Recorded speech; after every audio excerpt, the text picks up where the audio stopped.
বিষয়ত কৰিয়া খজ বা ঐশ্বৰ্য চাবে প্ৰতিমাত মুহুক পূজয় তিনিও প্ৰকাৰ ইটো ৰাজস ভকতি মাত্ৰ তজু আগে কহিলো নিশ্চয়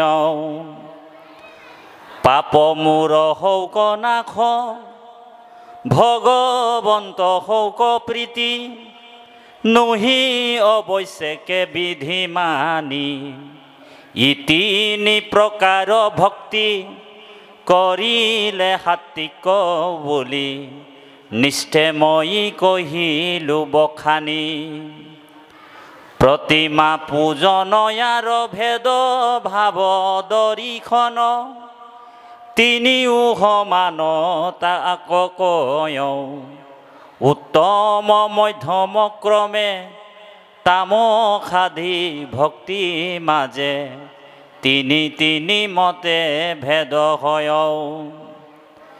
একোবিধ নৱ নৱ প্ৰকাৰে হৈ আছে ভেদ তাক বুজিবা দিয়া মতি সগুণ ভকতি এহি একাদিশ আশী বিধ আবে কহু নিৰ্গুণ ভকতি। কৃষ্ণ ৰাজসিক ভক্তিৰ কথা কৈছে বিষয়ত কৰিয়াস যশ বা ঐশ্বৰ্য চাৱে প্ৰতিমাত মোহক পূজয় তিনিও প্ৰকাৰে ইটো ৰাজস ভকতি মাত্ৰ তজু আগে কহিলো নিশ্চয়। ৰাজস ভকতি প্ৰথমতে বুজি লওক ৰাজস ৰজোগুণটো কেনেকুৱা। ৰজোগুণটো কেনেকুৱা যেতিয়া মানুহৰ সত্ত্বগুণ হৈছে তত্ৰ সত্ত্বম নিৰ্মলত্বাৎ প্ৰকাশকম অনাময়ম সুখ সংগেন বদনাতি জ্ঞান সংগেন চানঘ 14 অধ্যায় 6 নম্বৰ শ্লোকত কৈছে সাত্বিক গুণটো নিৰ্মল প্ৰকাশময় ই সুখৰ লগত আৰু জ্ঞানৰ লগত আত্মাক বান্ধে। ৰজোগুণটো ৰজো ই তৃষ্ণা বঢ়ায় মানুহৰ যশ বা ঐশ্বৰ্য নেম এণ্ড ফেম এইবিলাক বস্তু মানুহে বিচাৰে। মোক মানুহে জয় জয়কাৰ কৰক মোক গ'লে মানুহে এখন স্পেচিয়েল চেয়াৰ দিয়ক মোৰ কাৰণে গামোচা এখন বেলেগ হওক মোক অলপ মানুহে বেলেগ ধৰণে ট্ৰিট কৰক মই চবৰ লগত সমানে নবহোঁ মোৰখন চেয়াৰ অকণ বেলেগ হওক এই যে ভাৱবিলাক যাৰ আহে এইবিলাক ৰাজসিক যোনে নিজৰ যশস্যা বিচাৰে নেম এণ্ড ফেম বিচাৰে। গতিকে ৰজোগুণটোৱে যাক জমকতাত তৃষ্ণা বৃদ্ধি হয় আৰু লাগে ভোগবাদৰ প্ৰতি আকৃষ্ট হয় এয়া ৰজোগুণৰ প্ৰভাৱ। সেইকাৰণে ইয়াত কৈছে বিষয়ত কৰি আশা ভগৱানক প্ৰাৰ্থনা কৰে কিন্তু কি বিচাৰে বিষয় কোনবিলাক 5টা জ্ঞানেন্দ্ৰিয়ৰ 5 ধৰণৰ বিষয় আছে। 5টা জ্ঞানেন্দ্ৰিয় হৈছে শ্ৰোত্ৰ নেত্ৰ জিহ্বা ঘ্ৰাণ আৰু চৰ্ম এয়া হৈছে 5টা জ্ঞানেন্দ্ৰিয়। 5টা জ্ঞানেন্দ্ৰিয়ৰ 5টা বিষয় হৈছে ৰূপ ৰস গন্ধ স্পৰ্শ আৰু শব্দ। আমি যিমান কৰ্ম কৰোঁ আল্টিমেটলি প্ৰত্যেকটো কৰ্ম গৈ এই 5টা বিষয়তে গৈ থিতাপি লয় গৈ যিকোনো কৰ্ম ইয়াৰ কাৰণে কৰি আছোঁ হয়তো ৰূপ আস্বাদন কৰিবৰ কাৰণে ভোগ কৰিবৰ কাৰণে তৃপ্তি জিভাৰ সন্তুষ্টিৰ কাৰণে কিবা ভাল শুনিবৰ কাৰণে কিবা শুঙিবৰ কাৰণে কিবা স্পৰ্শ কৰিবৰ কাৰণে এই 5টা বিষয়ৰ কাৰণে আমি দিন ৰাত একাকাৰ কৰি আছোঁ। এই 5টা বিষয় মানে কেৱল ভোগ যিবিলাকে মেটেৰিয়েলিষ্টিক বা ভোগবাদী হয় তেওঁলোকে বস্তু বিচাৰি অৰ্থাৰ্থী ভকত বুলি কৈছে চতুৰ্বিধা ভজন্তে মাম জনা সুকৃতিন অৰ্জুন আৰ্ত জিজ্ঞাসু অৰ্থাৰ্থী জ্ঞানী চ ভৰতৰ সব 7ম অধ্যায় 16 নম্বৰ শ্লোক গীতা অৰ্জুনক কৈছে হে অৰ্জুন 4 ধৰণৰ মানুহে মোক ভক্তি কৰে তাৰ এবিধ হৈছে আৰ্ত বিপদত পৰি ৰাম নাম লয় এবিধ হৈছে জিজ্ঞাসু যাৰ জানিবলৈ ইচ্ছা মই কোন ক'ৰ পৰা আহিলোঁ মই কি কৰা উচিত মই ক'লে যাম সেইকাৰণে ভগৱান কৃষ্ণৰ ওচৰত যায় কাৰণ সৰ্বজ্ঞ এজনেই আছে এজন হৈছে ভগৱান কৃষ্ণ বাকী যিমান আছে হয়তো অজ্ঞ নহ'লে অল্পজ্ঞ সৰ্বজ্ঞ এজনেই এজন হৈছে কৃষ্ণ কিয় সৰ্বজ্ঞ কাৰণ তেওঁ সকলোতে ব্যাপ্তমান হৈ আছে অন্তৰ্যামী ৰূপে সকলোৰে হৃদয়ত আছে তেওঁ সমস্তৰে কথা জানে সেইকাৰণে তেওঁ সৰ্বজ্ঞ। গতিকে মই মোৰ বিষয়ে জানিবলৈ হ'লেও কৃষ্ণৰ চৰণতে শৰণ ল'ব লাগিব সেইকাৰণে সেইসকলক কৈছে জিজ্ঞাসু যাৰ জানিবলৈ ইচ্ছা এবিধ হৈছে অৰ্থাৰ্থী ধ্ৰুৱৰ দৰে, যিবিলাকে কেৱল কামনা বাসনা লৈ ভগৱানৰ ওচৰত যায়। কামনা বাসনা, যদিও আমাৰ মূল ভক্তিৰ মূল বস্তুটো হৈছে নিষ্কাম।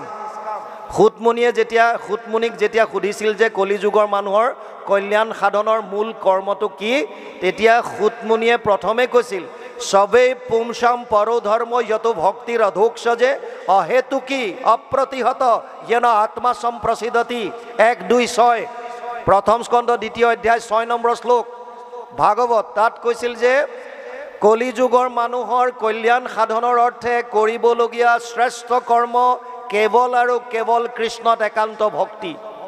কিন্তু চৰ্ত দুটা বান্ধি দিছিল। কি? প্ৰথমটো কৈছে অহেতুকি, মানে হেতু থাকিব নোৱাৰিব, নিষ্কাম। আৰু দ্বিতীয়টো অপ্ৰতিহত, মানে নিৰন্তৰ, কোনো ব্ৰেক নোহোৱা, মাজত কোনো ধৰণৰ অন্তৰবিহীন, নিৰন্তৰ। সেইকাৰণে অধ্যায়ৰ শেষত আমি গাওঁ নিৰন্তৰে ডাকি বোলা হৰি হৰি, নিৰন্তৰে ডাকি বোলা ৰাম ৰাম। এই নিৰন্তৰ মানে কণ্টিনিউ। এই দুটা চৰ্ত দিছিল। কিন্তু আমিবিলাক যিবিলাক ৰাজসিক ভক্তিত আছোঁ, তেওঁলোকে কেৱল বিচাৰে। এজন মানুহ ৰাতিপুৱা খোজকাঢ়িবৰ কাৰণে ঘৰৰ পৰা ওলাইছে, গেটখন খুলিছেহে মাত্ৰ, ক'লা বেগ এটা দেখা পালে গেটৰ সন্মুখত, চেইনডাল লাহেকৈ খুলি চাইছে, পইচাৰে ভৰি আছে, চব 500 টকীয়া নোট। লগে লগে ইফালে সিফালে চালে, কোনো নাই। পটাপট বেগটো আনিলে আৰু ভিতৰত ৰাখি দুৱাৰ চব মাৰি পৰ্দা চৰ্দা টানি মানুহগৰাকীক মাতিলে, উঠি আহা পটাপট। বিচনাৰ পৰা উঠি আহিছে আৰু বিচনাত গোটেই নোট ঢালি দি গন্তি কৰাত লাগিল। কিমান ওলাল? 99,500, 99,500। এতিয়া মানুহটোৰ মনত সন্তুষ্টি নাই, ওপৰলৈ চাই কৈছে প্ৰভু আৰু টকা 500 দিয়া হ'লে পূৰা 1 লাখ হৈ যায়, আৰু 500 টকা মাত্ৰ। আমাৰ মন তেনেকুৱা, আপোনালোক হয়তো তেনেকুৱা নহয়, আমিও সেইবিধৰে। আৰু লাগে আৰু লাগে, তৃষ্ণা বিষয়ত কৰি কেৱল আৰু লাগে আৰু লাগে। বিষয়বিলাক ৰূপ ৰস গন্ধ স্পৰ্শ, তাতে সুখ আছে বুলি ভাবি সেইবিলাক বস্তু পাবৰ কাৰণে যিসকলে ভগৱান কৃষ্ণৰ ওচৰত আহিছে, যিসকলে কৃষ্ণ ভক্তি কৰিছে কেৱল আৰু কেৱল এইটোৰ কাৰণে, সেইবিলাকক কৈছে এই ৰাজসিক ভক্তি, বিষয়ত কৰি কি বিচাৰিছে? যশ বা ঐশ্বৰ্য চাৱে। মই কৈছিলোঁ আপোনালোকক, যশ বিচাৰে। মোক মানুহে ভকত বুলি কওক, মোক মানুহে জ্ঞানী বুলি কওক, মোক মানুহে অমুকটো কওক, সেইকাৰণেহে মই কৰিছোঁ, কিন্তু ভিতৰত মোৰ একোটো নাই। যদি তেনেকৈ ভক্তি কৰিছোঁ, এয়া ৰাজসিক ভক্তি। মানুহে কওক মোক, মানুহে ভাল বুলি ক'বৰ কাৰণে মই কৰিছোঁ। আচলতে মই নিজৰ ফালৰ পৰা কৰা নাই। কিয় কৰিছোঁ? মানুহে ভাল বুলি কওক। সেইটো ভক্তি কৰি লাভ নাই। আৰু তৃতীয়ত কৈছে প্ৰতিমাত মোহক পূজয়। কিছুমান আছে প্ৰতিমাটো নহ'লে তেওঁলোকে পূজন কৰিব নোৱাৰে। কিয়? যেনেকৈ সৰু ল'ৰা ছোৱালীক যেতিয়া স্কুলত যায়, যেতিয়া স্বৰবৰ্ণ শিকায়, অ মানে অমিতা এটা আঁকি দিয়ে, অ মানে অমিতা, আ মানে আম, দেখুৱাই দিয়ে এইটো আম। কিন্তু ডাঙৰ হোৱাৰ পাছত সিহঁতে অ মানে অমিতা বুলি বুজিব নেকি? কেতিয়াও নুবুজে। তেতিয়া গম পাব যে স্বৰবৰ্ণৰ এইটো এটা আখৰ, প্ৰথম আখৰ এইটো অ। তেনেকৈ ক মানে কমলা সৰুতে শিকায়। এই এনেধৰণৰ যিসকল ভকত, এইসকলক প্ৰাকৃত ভকত বুলি কৈছে, প্ৰাকৃত ভকত। কপিলে দেৱহূতিক কৈছে যে যিসকলে অহম সৰ্বেষু ভূতেষু ভূতাত্মানম অৱস্থিত সদা তম অৱজ্ঞায় মাম মৰ্ত কুৰ্তে অৰ্চ বিৰম্বনম। 3:29-21 তৃতীয় স্কন্ধ 29 নম্বৰ অধ্যায় 21 নম্বৰ শ্লোক। কপিলে মাক দেৱহূতিক কৈছে, মা মই সমস্ত প্ৰাণীৰ শৰীৰত বিৰাজমান হৈ আছোঁ, সমস্ত ভূতত ব্যাপী আছোঁ মই হৰি, সবাকো মানিবা তুমি বিষ্ণু বুদ্ধি কৰি।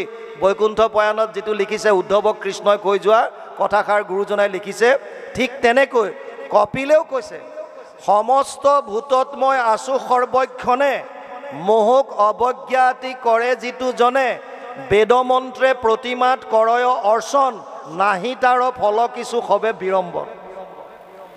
যদি কোনোবাই কৰিছে, কৰাসকলক ইয়াত ৰাজসিক ভক্তিৰ কনিষ্ঠতমত ৰাখিছে।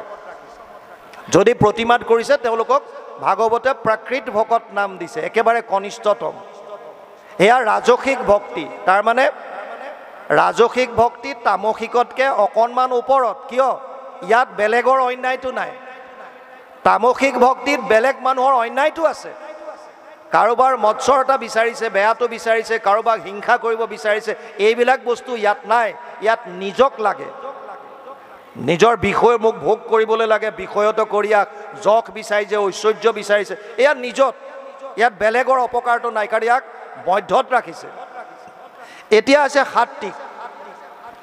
পাপ মোৰ হওক নাশ, ভগৱন্ত হওক প্ৰীতি, নুহি অৱশ্যকে বিধি মানি, ই তিনি প্ৰকাৰ ভক্তি কৰিলে সাত্বিক বুলি নিষ্ঠে মই কহিলোঁ বখানি। সাত্বিক ভক্তিটো বৰ সুন্দৰকৈ বুজাইছে ইয়াত। সাত্বিক আৰু নিষ্কাম ভক্তিৰ মাজত বৰ বিশেষ পাৰ্থক্য নাই, এইটো বুজি লওক। সাত্বিক ভক্তি আৰু নিষ্কাম ভক্তিৰ মাজত বৰ বিশেষ ডিফাৰেঞ্চ নাই। সাত্বিক ভক্তি কি আছে? সকাম বুলি এইকাৰণে ক'লে যে তাতো স্বাৰ্থ আছে। কি স্বাৰ্থ? পাপ মোৰ হওক নাশ।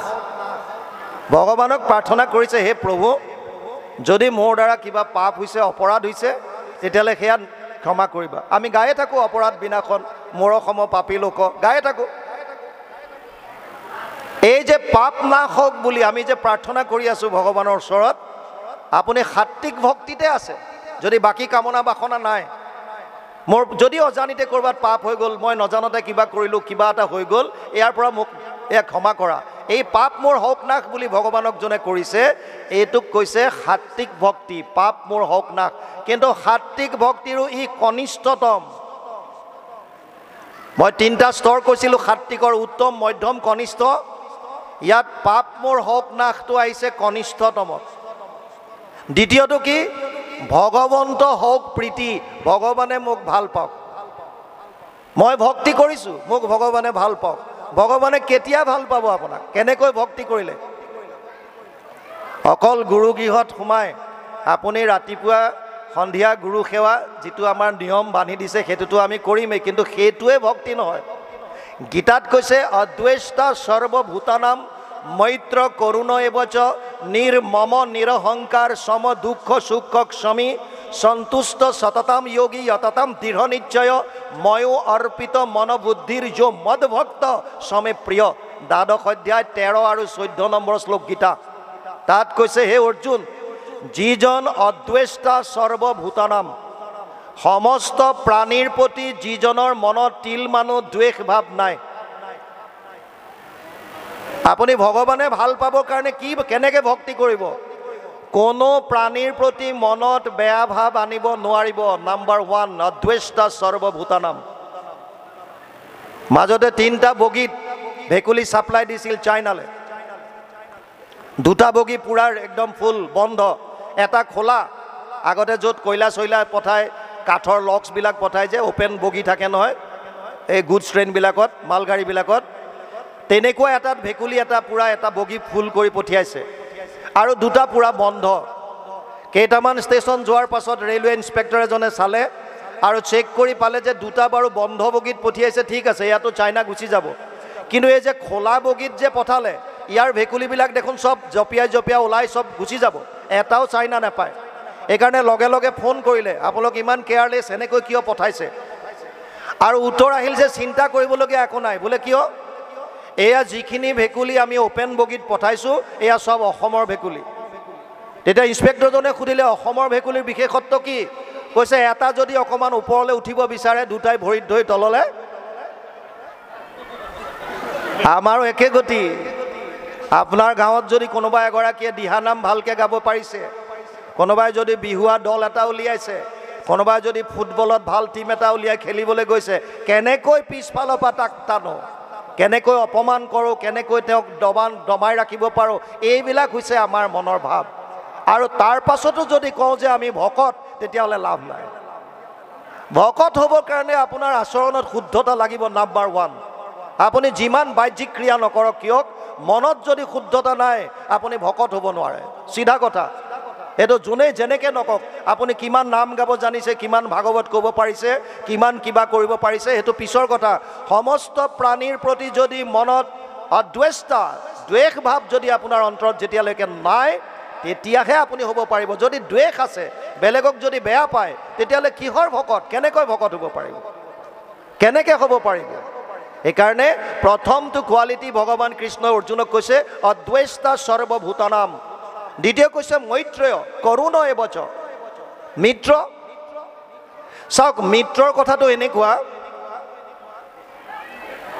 আপুনি সকলোকে নিজৰ মিত্ৰ বুলি ভাবক, তেওঁ আপোনাক কি ভাবিছে এইটো আপুনি বাদ দিয়ক।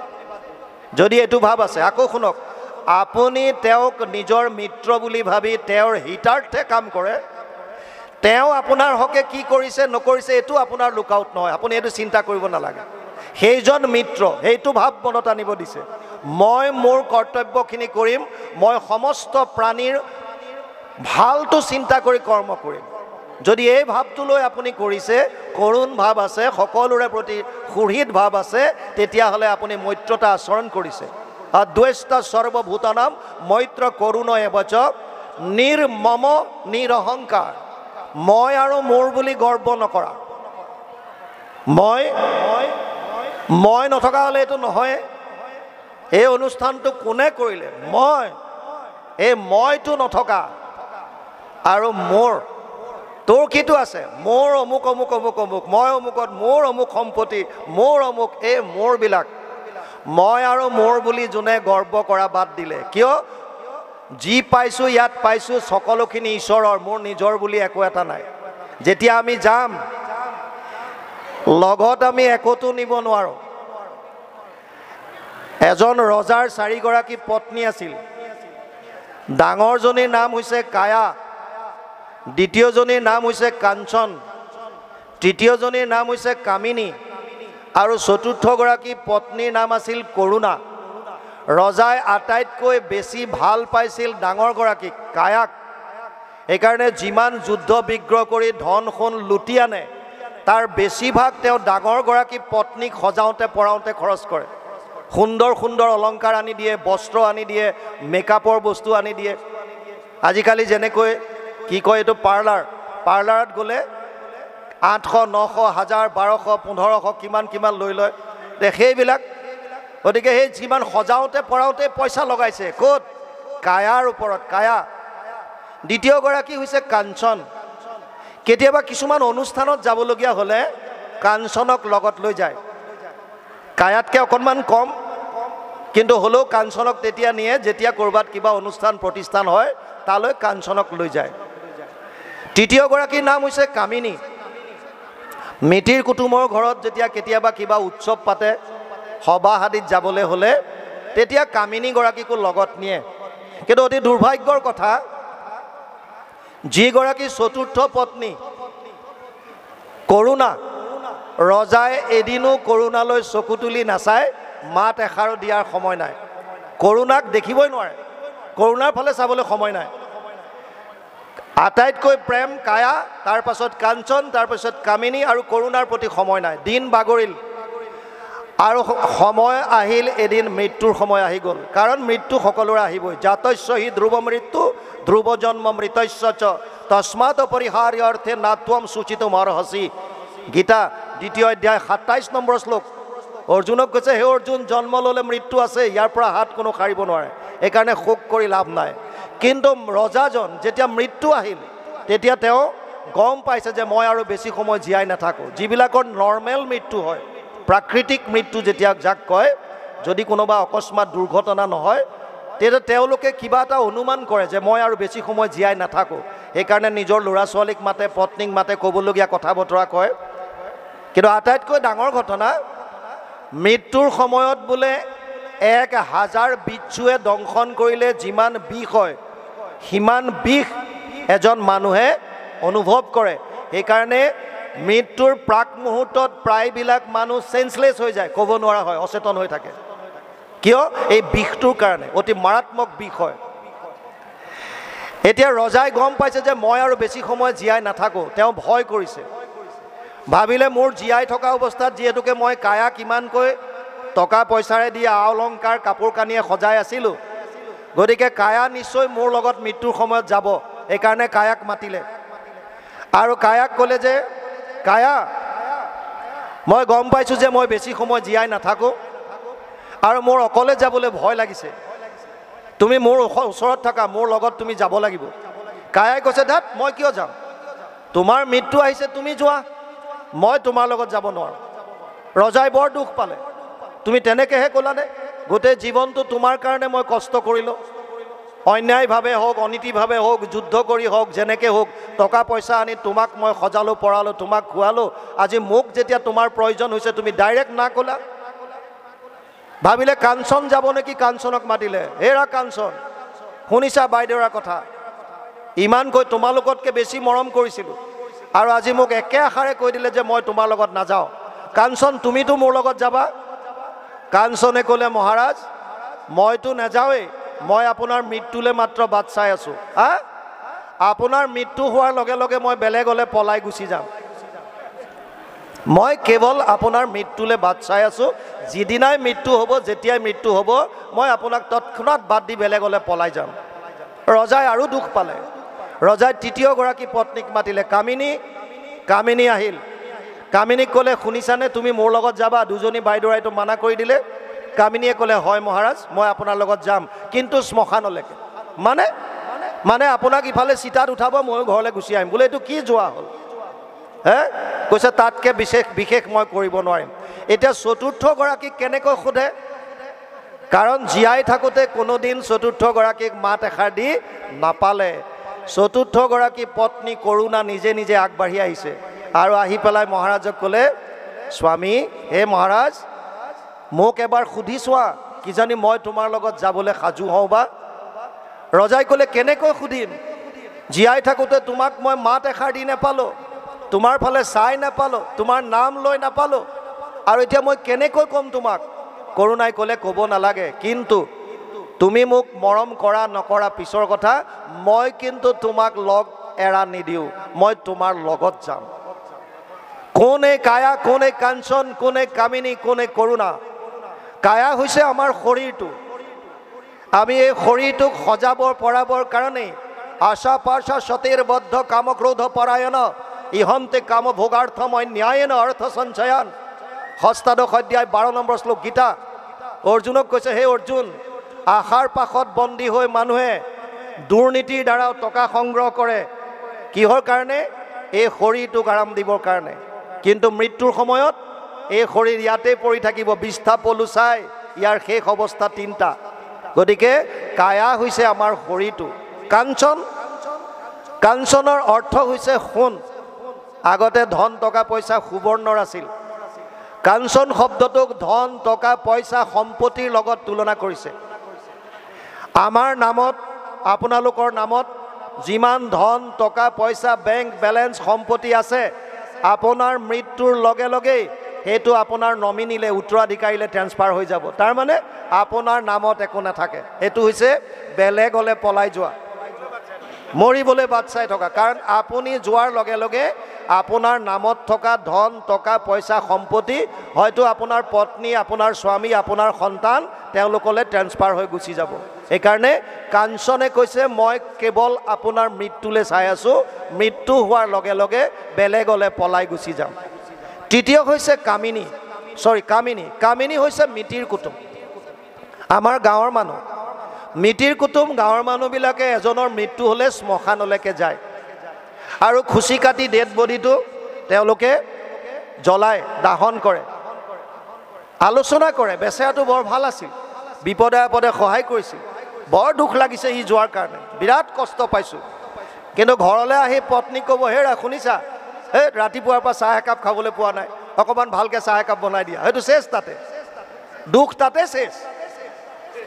এয়া হৈছে কামিনী।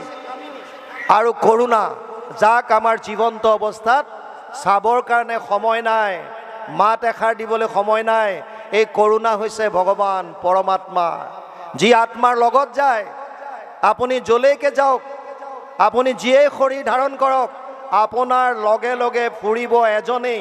দ্বা সুপৰ্ণা সয়োজা সখায়া সমানম বৃক্ষম পৰিচজৱাজতে তয়োৰণ্যম পিপলাদ স্বাদস্তি স্নানম অন্য অভিষাক্ষিতি। শ্বেত চতুৰ উপনিষদ 4ৰ্থ অধ্যায় 6 নম্বৰ শ্লোক। তাত কৈছে, এক বৃক্ষে দুই পক্ষী ৰূপে দুইকো সম দেখি দুইৰো দুই সখা নিৰন্তৰ। এক বৃক্ষে ফল খায় তবুনিতে শুকাই যায়, নাখায় যিটো সুতু গুণে বৰ। সেহি তুমি পৰমাত্মা সংসাৰ বৃক্ষত আছা, কৰ্মফল নকৰা ভোজন। জীৱাত্মাও আছে তাতে, মায়া অহংকাৰ মতে কৰ্মফল ভুঞ্জে সৰ্বক্ষণ। গতিকে যাব আমাৰ লগত কেৱল আৰু কেৱল পৰমাত্মা ভগৱান। যিজন ভগৱানে আপোনাক কোনোদিন নেৰে সেইজন ভগৱানক দিবলৈ আপোনাৰ মোৰ হাতত সময় নাই। এই মই বৰ ব্যস্ত আছোঁ, মোৰ সময় নাই, সময় নাই। কিয়? ভগৱানক দিবলৈ সময় নাই, কিন্তু সেইজনেহে আপোনাৰ লগত যাব, সেইজনেহে যাব।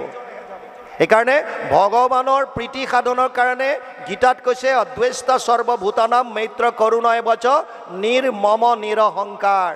এইবিলাকক অহংকাৰ কৰি লাভ নাই, সময়ত আপোনাক কোনেও লগ নিদিয়ে। সম দুঃখ সুখ ক্ষমী। যিজন মানুহে সুখ আৰু দুখত সম হৈ থাকে, সুখ আহিলেও কোনো কথা নাই, ঈশ্বৰে দিছে একো নাই, দুখ আহিলেও কোনো কথা নাই, ঈশ্বৰে দিছে একো নাই। যদি সেইটো মনোবৃত্তি ল'ব পাৰোঁ তেতিয়াহ'লে সেইজন ভগৱানৰ প্ৰিয় হয় বুলি কৈছে। আৰু কোনজন? ক্ষমাবান, যোনে ক্ষমা কৰি দিছে। আপুনি যদি কাৰোবাৰ ওচৰত ভুল কৰিছে নিজে গৈ পেলাই ক্ষমা খোজক।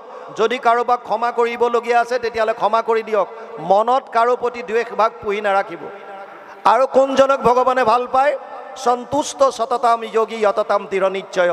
যিজনে যিটো পোৱা তাতে হৈ বা সন্তোষিত মন এতেক প্ৰকাৰে তুষ্ট হন্ত নাৰায়ণ। যিটো পাইছে তাতে সন্তুষ্ট থাকে, যিটো পায় তাতে সন্তুষ্ট থকাটো সেইজনক ভগৱানে ভাল পায়। গতিকে ইয়াত কৈছে পাপ মোৰ হওক নাশ সাত্বিক ভক্তিৰ কনিষ্ঠ, ভগৱন্ত হওক প্ৰীতি মধ্যত। আৰু সাত্বিক ভক্তিৰ উত্তমটো কোন? নুহি অৱশ্যকে বিধি মানি। বিধি মানে কৰিবলগীয়াটো দুটাই পাব। আপুনি ডাক্তৰৰ তাত যেনেকৈ গ'ল, ব্লাডটো টেষ্ট কৰিব দিলে, ওলাল চুগাৰ বেছি। এতিয়া চুগাৰ বেছি ওলোৱাৰ কাৰণে ডাক্তৰে আপোনাক এখন প্ৰেছক্ৰিপশ্যনত লিখিলে আপুনি ইনচুলিন ল'ব লাগিব, আপুনি এইকেইটা মেডিচিন খাব, আপুনি ৰাতিপুৱা গধূলি অকণমান খোজ কাঢ়িব। এয়া চব বিধি, এইখিনি বিধি। কাষত লিখি দিলে আপুনি মিঠাই নাখাব, এই নাখাবটো হৈছে নিষেধ। এতিয়া আপুনি যদি ভাবে যে ডাক্তৰে ডেইলি এটা ইনচুলিন দিছে, মই দুটা ল'ম লাগিলে, কিন্তু মই মিঠাইটো কিন্তু খাম, এইটো মই নেৰোঁ, তেতিয়া লাভ নহ'ব। আপুনি ভক্তি কিমান কৰিব পাৰিছে, জীৱক কিমান প্ৰেম কৰিব পাৰিছে, ইয়াতকৈ ডাঙৰ কথা হৈছে আপুনি কাৰোবাৰ অন্যায় কৰিছে নেকি। যদি আপুনি কাৰোবাৰ উপকাৰ কৰিব পৰা নাই, নালাগে, অপকাৰ নকৰিব।